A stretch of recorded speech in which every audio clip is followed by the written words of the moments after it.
Example देखो, x square d two y by d x square plus x d y by d x plus x square minus one y equals to 0. It may be written as d 2y by dx square plus x over x square dy by dx plus x square minus 1 over x square y equals to 0. Now find out the general value, compare with this equation px dy by dx plus qx y equals to 0. Now what is the value? Compare with this equation and find out the value of px is 1 by x and the value of qx is x square 1 minus 1 by x square, as it is x square minus 1 over x square. If we substitute here x equals to 0 then it tends to infinity. Same case इसके लिए आपके पास. Now multiply x इसका कैसा हो गया, x equals to 0 इसका कैसा हो गया, singular point हो गया. Now check it, it's a regular or irregular. For this x minus a, it means x minus 0, px, x minus a x, 1 by x is cancelled out by x, x px equals to 1. If we substitute x equals to 0 in this, there is, it does not tends to infinity. So x equals to 0 is a regular point. Same यहाँ किसके लिए करेंगे, x minus ए whole square लेते हैं, a की value क्या है 0. It means x square Q x square minus 1 over x square minus 1. It's a finitely exist na. So x equals to 0 is regular singular point.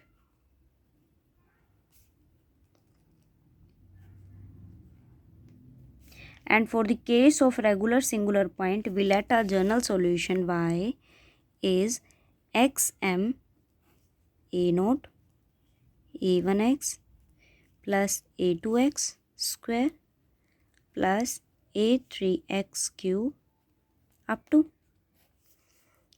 Then find out the value of dy by dx. And the general value of y is summation r equals to 0 to infinity ar x m plus r. Derivative find out करेंगे तो r equals to 0 to infinity ar m plus r and the power of x is m plus r minus 1 d2y by dx square summation r equals to 0 to infinity ar m plus r minus 1 x m plus r minus 2. Now substitute all the values in given differential equation. X square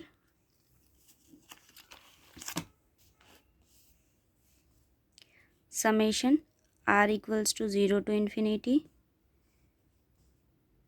ar m plus r minus 1 x m plus r minus 2 plus x dy by dx r equals to 0 to infinity ar m plus r x m plus r minus 1. And the last one is x square minus 1 y r equals to 0 to infinity ar x m plus r equals to 0.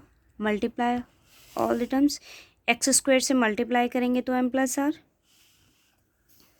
First term क्या हो जाएगी, r equals to 0 to infinity ar m plus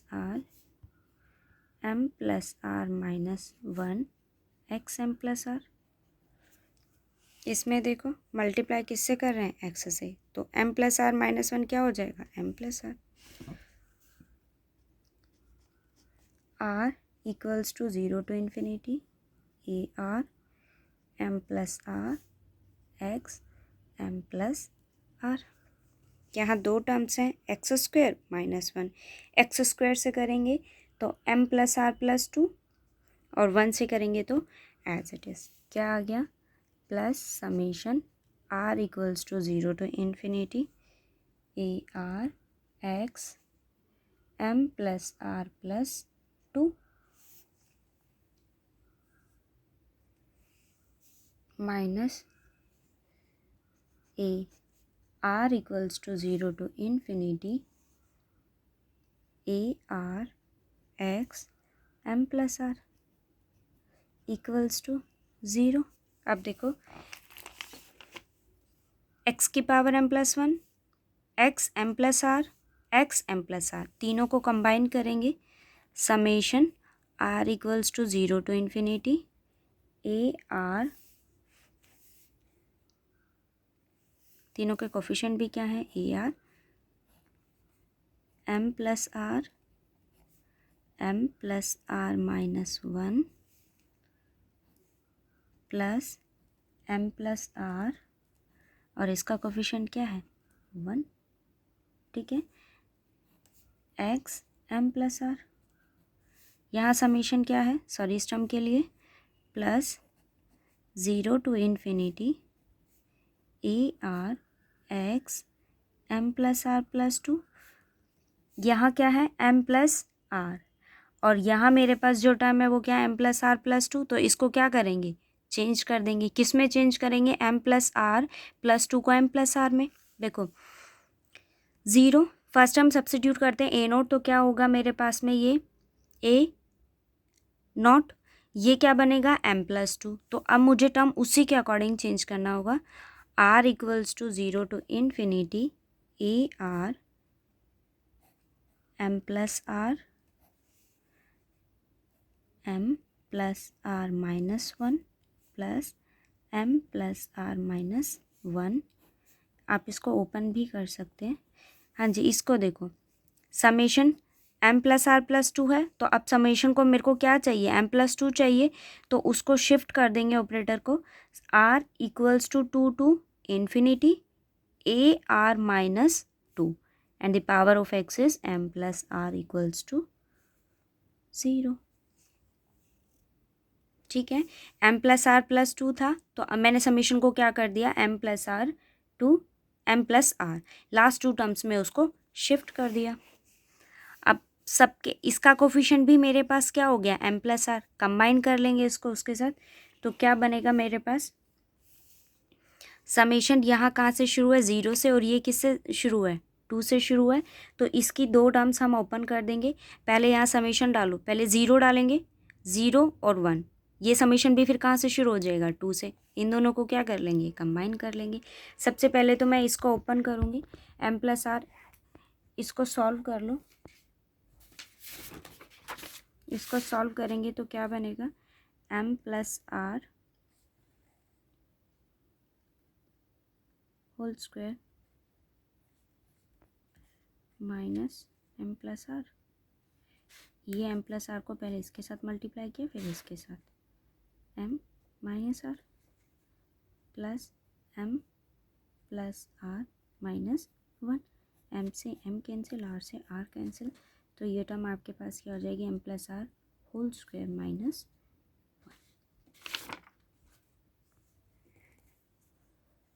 are equals to 0 to infinity m plus r whole square minus one a r x m plus r plus r equals to two to infinity a are minus two x m plus r equals to 0।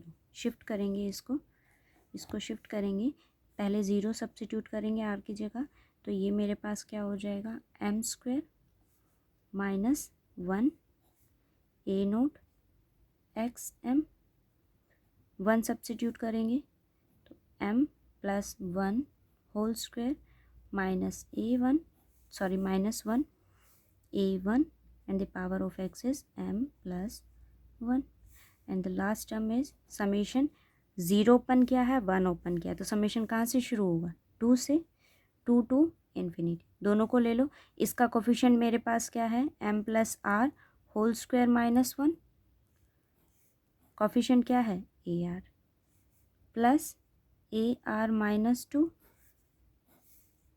x m+r equals to 0. Coefficient of xm, coefficient of xm plus 1 and the coefficient of xm plus r. Compare करेंगे, sorry equate to 0 all the coefficients. Least degree of X is xm है, लो ज़रा इसको, तो क्या होगा, इसको equate करेंगे equating to 0,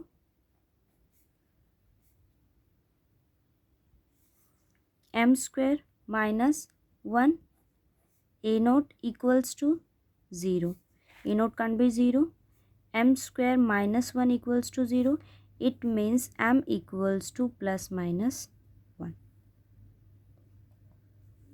ये है आपके पास केस थर्ड की कंडीशन। केस फर्स्ट में हमने क्या पढ़ा था कि आपके पास जो एमआईज एग्जिस्ट करेंगे वो मेरे पास कैसे होंगे, डिसजॉइंट होंगे। केस सेकंड में हमने क्या पढ़ा था कि आपके पास जो एमआईज एग्जिस्ट करेंगे वो आपके पास कैसे रहेंगे, इक्वल होंगे। एमआईज कैसे रहेंगे, इक्वल रहेंगे। और थर्ड केस की कंडीशन आपके पास क्या आती है कि एमआईज जो होंगे ना वो आपके पास में कैसे रहेंगे, अनइक्वल रहेंगे, but differ by an integer. देखो मेरे पास यहाँ वैल्यूज़ इसकी कैसी हैं, 1 है, but both are of opposite sign. This one is a case third. ठीक है, ये केस थर्ड की कंडीशन है। केस फर्स्ट में एमआईज कैसे रहते हैं, डिसजॉइंट। केस सेकंड में आपके पास वैल्यूज़ कैसी रहेंगी, उसकी इक्वल रहेंगी, but this one is unequal रहेंगे and differ by an integer. ये वैल्यू आपके पास जो कोफिशिएंट ऑफ y होंगे ना वो कैसा बनाएगा, टेंड्स टू इन्फिनिटी बनाए। देखते हैं, मेरे पास यहाँ m की दो वैल्यूज़ आई हैं। एक वैल्यू आपके पास कैसी है, 1 है, और दूसरी वैल्यू आपके पास में कैसी है, उसकी -1 है। दो रूट्स आपके पास एग्जिस्ट करते हैं और ये केस थर्ड की कंडीशन है कि आपके पास उसकी दोनों वैल्यूज़ कैसी हैं, एज एन इंटीजर है। देखो, equate the next term to 0, m a1 m+1 होल square -1 equals to 0. Now substitute. If you substitute here 1,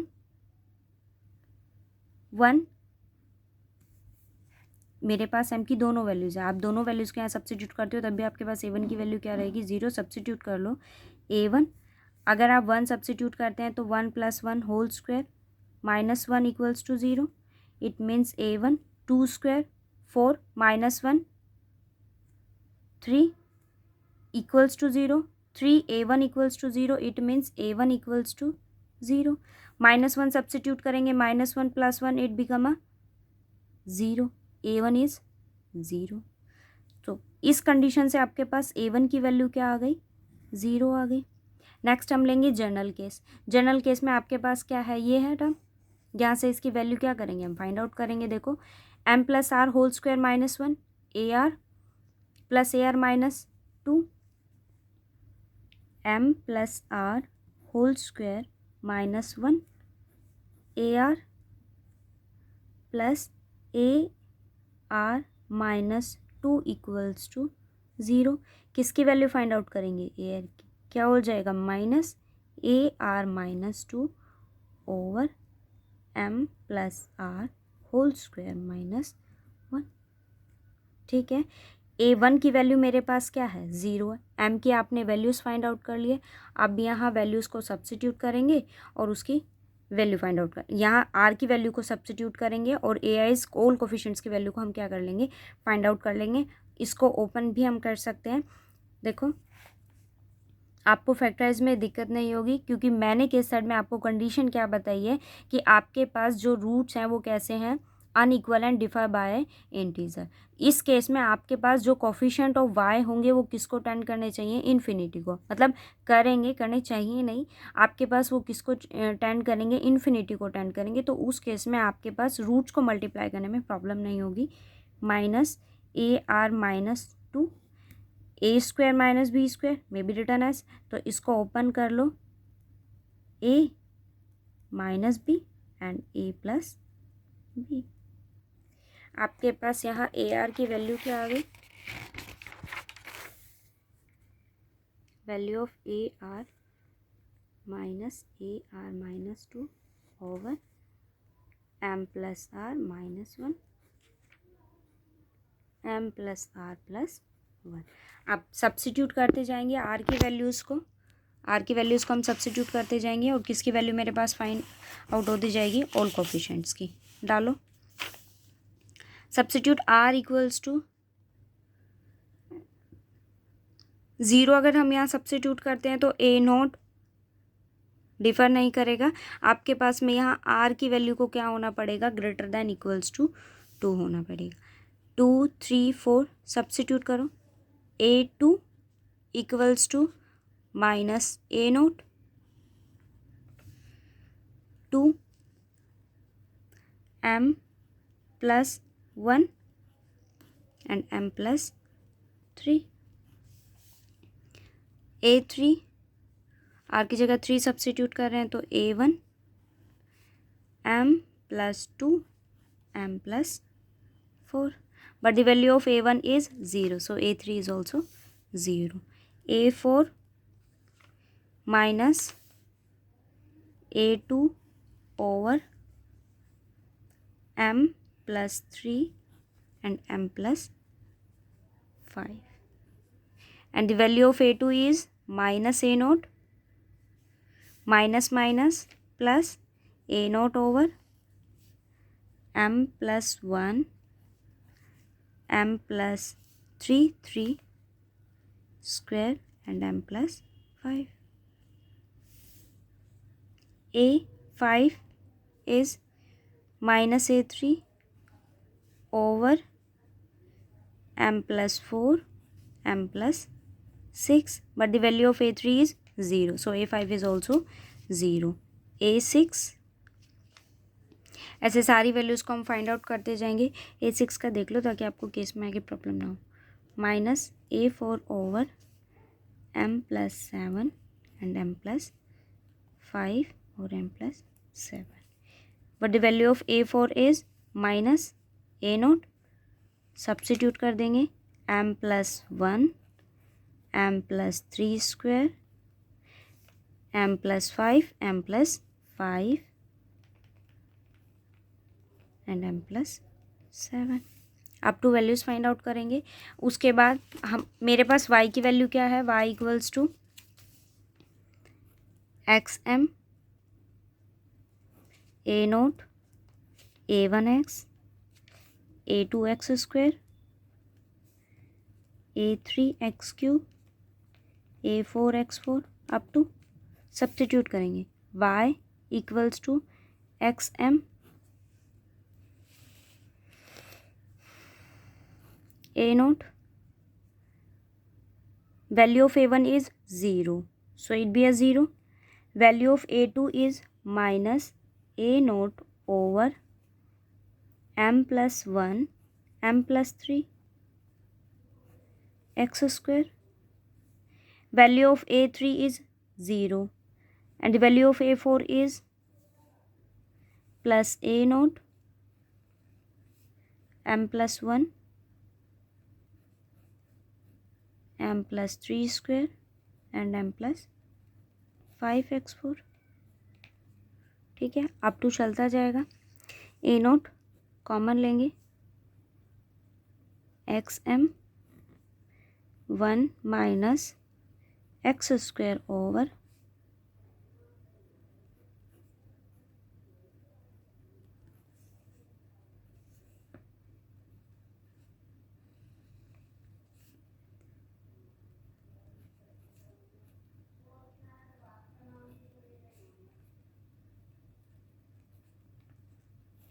ठीक है, अब देखो आपके पास m की दो वैल्यूज़ आई थी, एक m की वैल्यू मेरे पास क्या थी 1 और दूसरे m की वैल्यू मेरे पास क्या थी -1।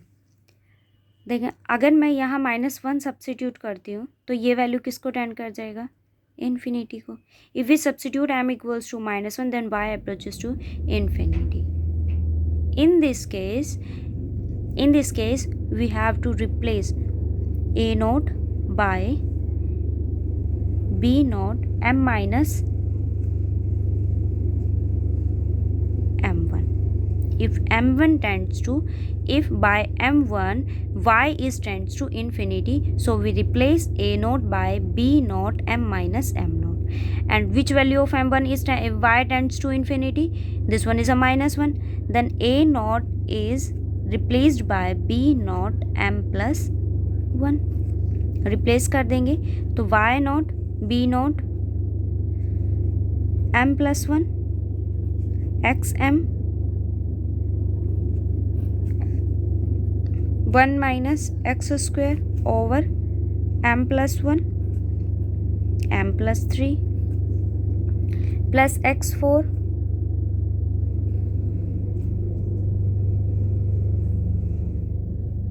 m plus 1 m plus 3 square m plus 5 up to m plus 1 multiply कर दो अंदर उसको, तो क्या आ जाएगा मेरे पास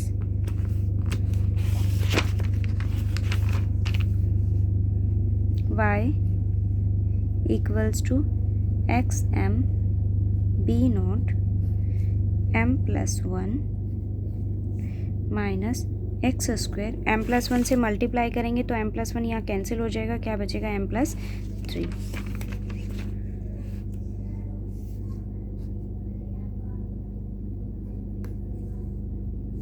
plus x4 over m plus 3 square m plus 5 up to substitute करेंगे m equals to -1 y equals to b naught x minus 1 -1 plus 1 it's 0 minus x square -1 plus 3 2 plus -1 plus 3 2 square -1 plus 5 is 4 up to y equals to b naught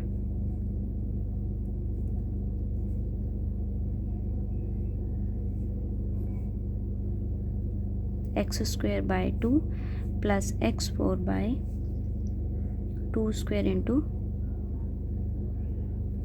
4 up to इसको किसी नए variable का नाम दे दिया, late कर लिया कि ये वैल्यू मेरे पास क्या है ux है। ठीक है, अब वही कंडीशन मेरे पास एक सॉल्यूशन फाइंड आउट हो गया y with respect to m equals to -1। किसको फाइंड आउट करेंगे, curly y over curly m, curly y over curly m को फाइंड आउट करेंगे। b नोट हमने इंटरचेंज किया, वैल्यू को मल्टीप्लाई किया, तो ये इक्वेशन मेरे पास आई है। यहाँ मल्टीप्लाई करेंगे इसको, देखो ये है, करो डेरिवेटिव करेंगे with respect to m। b naught as it is X M का derivative X M log x, ये term as it is m plus 1 minus x square over m plus 3 plus x4 over m plus 3 square m plus 5 up to plus X M as it is b naught as it is, इसका derivative करेंगे, m का derivative m के respect में 1, इसका 0 1 derivative तो easily find out कर सकते हो आप, x square 2 m plus 3 whole square. ठीक है, प्लस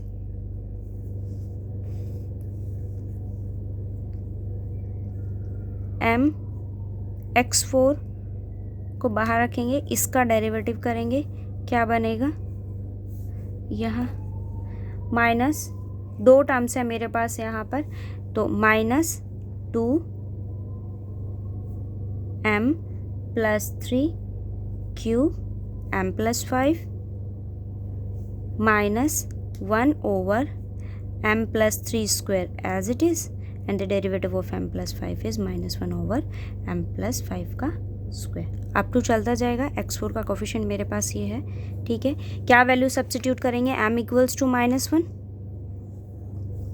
करली y over curly m equals to b naught, ठीक है, -1 x -1 log x, -1 it be a 0 and this value become minus x square by 2 plus x4 over 2 square into 4 up to x b naught x minus 1 b naught x minus 1 1 plus 1 by 2 square x square by 2 square minus 1 by 2 square, 2 square दोनों में से common आ सकता है। यहाँ ये देखो 2 cube है तो 2 स्क्वायर मैंने कॉमन ले लिया और ये वैल्यू मेरे पास क्या, -1 सब्स्टिट्यूट करेंगे तो क्या हो जाएगा, 4 हो जाएगा। 2 स्क्वायर इंटू 4, 2 क्यूब था तो क्या बच जाएगा अंदर, 2/2, अदरवाइज ये कैंसिल आउट हो जाएगा। ये वैल्यू मेरे पास क्या आ जाएगी इसकी, 1 प्लस यहाँ क्या हो जाएगा 1/4, क्योंकि एक 4 टर्म मैंने यहाँ कॉमन लिया, ये 4 का स्क्वायर है, एक 4 एज इट इज़ हो जाएगा। x4 up to b naught x -1 log x। उससे पहले एक चीज़ देखो, b naught x -1 log x ये टर्म है ना मेरे पास, मैंने ux किसको माना है, x -1 minus x square bye 2, दोनों को अगर कंपेयर करें b नोट x मेरे पास क्या है यहाँ -1 log x, ये टर्म एज इट इज़ है।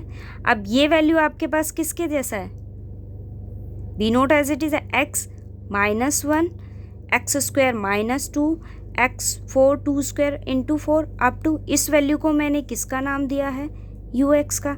b नोट दोनों में से कॉमन आ रहा है, अंदर आपके पास क्या आ गया, u of x and log x as it is, क्योंकि इस टर्म को मैंने किसका नाम दिया है, ux का, ठीक है। log x क्या हो जाएगा, as it is, plus x -1, अंदर क्या टर्म है मेरे पास, 1 plus x square over 2 square minus 1/2 square into 4, 1 plus 1/4 x4 up to, ठीक है। तो अब दो सॉल्यूशन मेरे पास आ गए, एक सॉल्यूशन ये और मैंने इसको किसी नए वेरिएबल का नाम दे दिया, ये मेरे पास क्या हो गया, b नोट vx। देखो इस कंडीशन के अंदर मेरे पास यहाँ m की दो वैल्यूज़ आई हैं, एक 1 एक -1।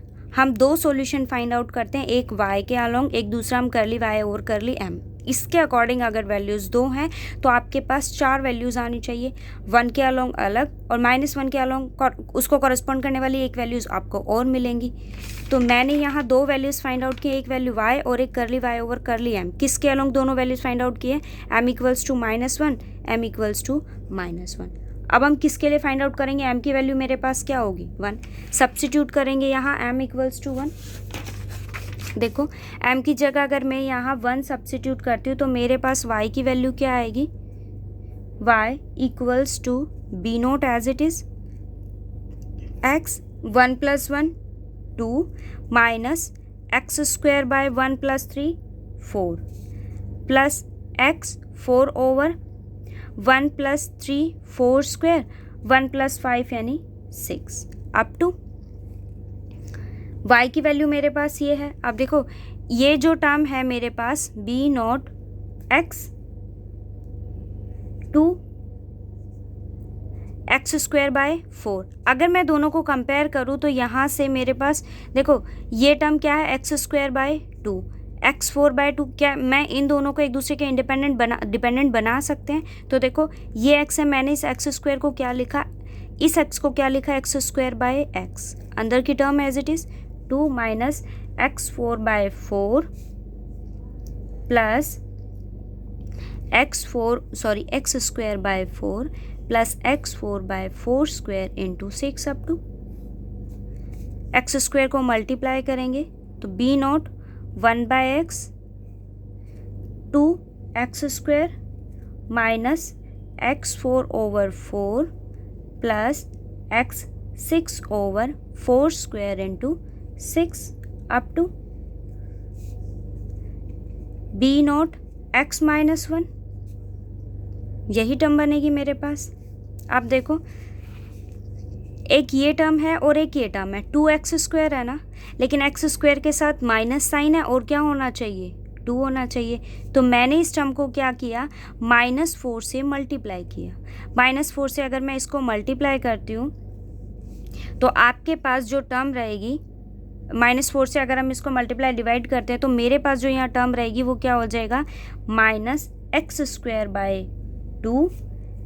प्लस माइनस माइनस ये प्लस x4/2 स्क्वायर इंटू 4। एक 4 एज इट इज़ रहा, मल्टीप्लाई डिवाइड करेंगे एक 4 एज इट इज़ रहा, यहाँ डिवाइड करेंगे तो उस 4 को मैंने क्या लिखा 2 स्क्वायर। ये पॉजिटिव है नेगेटिव हो जाएगा, x6/2 स्क्वायर 4 स्क्वायर 6, 4 से डिवाइड करेंगे उस 4 को क्या लिख दिया 2 स्क्वायर लिख दिया। अप टू देखो -4 b naught x minus 1 minus x²/2 plus x4/2 square into 4 minus x6/2 square 4 square into 6 up to. देखो मेरे पास यहाँ दो वैल्यूज थी, आपने y की वैल्यू निकाली किसको कॉरेस्पॉन्ड करने के लिए, y की वैल्यू -1, ये मैंने किसके लिए फाइंड आउट किया, y m = 1 के लिए। दोनों वैल्यूज़ को देखें तो आपके पास यहाँ मेरे पास ये वैल्यू आई है, मैंने दोनों को कंपेयर करके इसको इसके जैसा बनाया, देखो बन रहा है ना। अब आपको पता होगा कि इंडिपेंडेंट और डिपेंडेंट वेरिएबल मेरे पास क्या होते हैं। If someone is right as a some constant multiple of other then we say that these are dependent।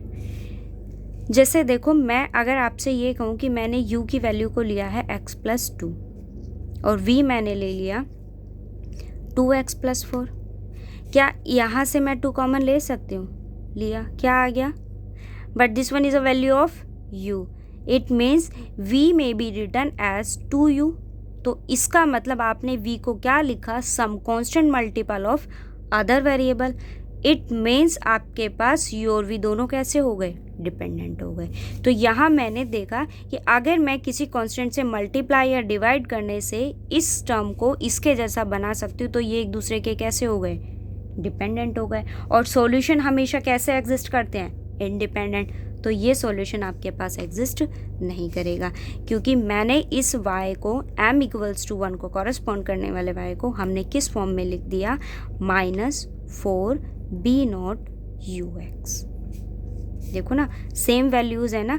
अगर हम इसको देखें तो आपके पास में ये कंप्लीट, मैं अगर इसको ux का नाम दूं तो आप यहाँ क्या लिख रहे हो कि -1 को कॉरेस्पॉन्ड करने वाले इस टर्म को मैंने किसका नाम दिया, ux का, और आपने इस टर्म को कैसे लिख दिया, some constant multiple of ux। Sorry, इस y को मैंने कैसे लिख दिया, ये मेरे पास क्या है, -1 को कॉरेस्पॉन्ड करने वाला b0 ux मेरे पास एग्जिस्ट करा, लेकिन मैंने जब 1 सब्स्टिट्यूट किया तो उसमें किसी कांस्टेंट को मल्टीप्लाई या डिवाइड करने से अगर वो इस फॉर्म में बन रहा है तो मैंने उसको क्या लिख दिया, -4 ux। अब आप देख लो दोनों सॉल्यूशन एक दूसरे के क्या हो गए, सम कांस्टेंट मल्टीपल ना।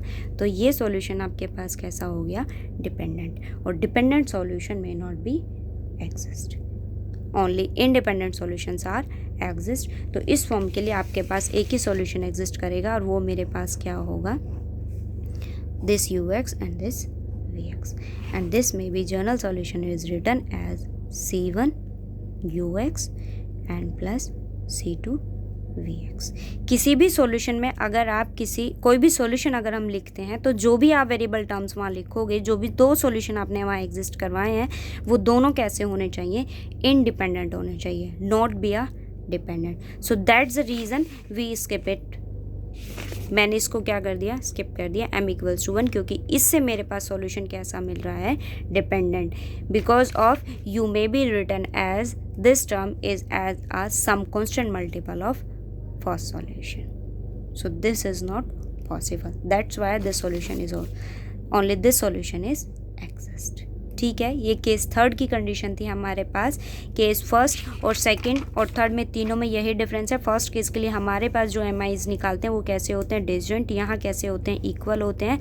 और इसके लिए आपके पास कंडीशन कैसी होंगी, दोनों अनइक्वल होंगे but differ by an integer. आपको चेक करना होगा कि किसके लिए सॉल्यूशन इंडिपेंडेंट मिलेगा और किसके लिए सॉल्यूशन डिपेंडेंट मिलेगा। ठीक है।